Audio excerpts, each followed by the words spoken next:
আপু কেমন আছেন? এটা আছে আলহামদুলিল্লাহ ভালো। ভালো আছেন? জি। যাই হোক, যে ঘরটা দেখতেছি ঘরটা কার? এবার অন্য একজনের। অন্য আরেকজনের। হ্যাঁ। বিয়ে শাদী হয়েছিল? হ্যাঁ। স্বামী কই? স্বামী মারা গেছে। কতদিন ধরে স্বামী ছাড়া আছেন আপনি? 3 বছর। 3 বছর ধরে। ফ্যামিলিতে কে আছে? বাবা মা ভাই বোন কে আছে আপনার? আমি একাই আমার সন্তানকে নিয়ে থাকি। আপনার সন্তানকে নিয়ে থাকেন।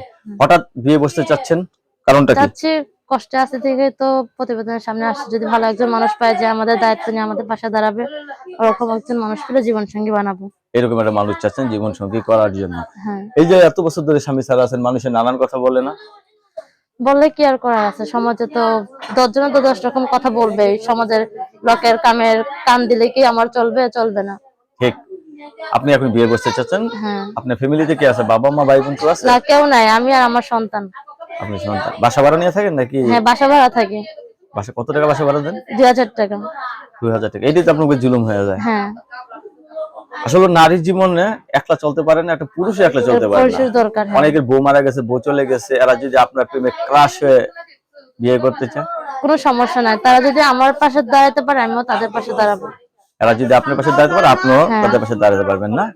হ্যাঁ। দর্শক, এই আপুর মুখ থেকে যে জিনিসগুলো আমরা শুনতে পেলাম, আপু অত্যন্ত দুঃখী মানুষ। আপুর স্বামীটা মারা গেছে, তো আপু নতুন করে সংসার করতে চাচ্ছে। ছেলে যে বয়সের হোক, কোনো সমস্যা হবে না? হবে না। লেখাপড়া করছেন কিছু? অল্প কিছু করছি। অল্প কিছু করছেন, যা করছেন এ দিয়ে আপনার সন্তানদের তো হ্যাঁ। অন্তত হ্যাঁ, লেখাপড়া। পড়াতে পারবো। হাতের কাজ জানেন কিছু? হ্যাঁ, সেলাই মেশিনের কাজ জানি। কেউ যদি ভালোবাসে সেলাই মেশিন কিনে দেয় না? সেলাই মেশিন আছে কোনটা? সেলাই মেশিন আমার নাই। যদি তাই? কেউ ভালোবাসে সেলাই মেশিন কিনা দেয়, তাহলে তো আমি আল্লাহর কাছে তার জন্য লাখ লাখ শুকরিয়া আদায় করবো। কত টাকা একটা সেলাই মেশিন? এত 10-12 হাজার টাকা নিবে একটা ভালো কোম্পানির মেশিন কিনতে গেলে।